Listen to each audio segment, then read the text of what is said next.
Chezi, when the next dancers come on, please give them some CD in the monitors because you can't hear it on stage. I'll take that as a yes. I'm going to fill in the time between wardrobe changes because belly dancing involves quite a bit of that. So I'll just give you a little bit of background. First of all, the name belly dance is a misnomer.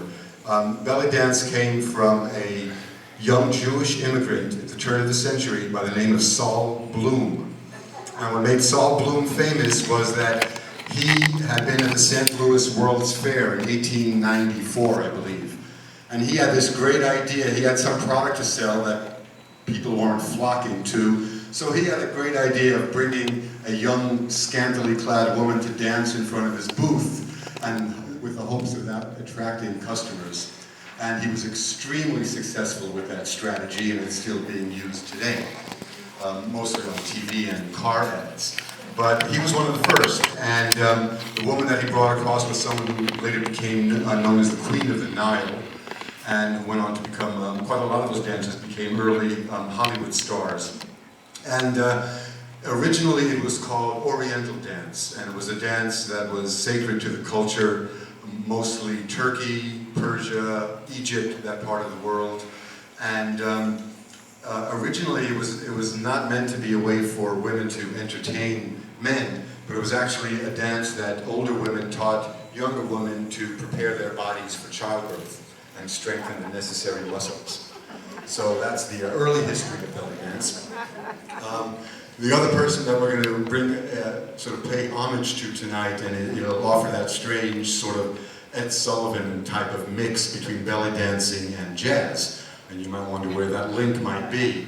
But there's actually quite an interesting path through Jewish history as well as African American history that brings those worlds together. And one of the links was a young man who emigrated. He was born also late 1800s by the name of Jacob Gershowitz, who changed the face of popular American music because what he eventually did was change his name to George Gershwin. And without further ado, I'm going to introduce a couple of our dancers for this evening.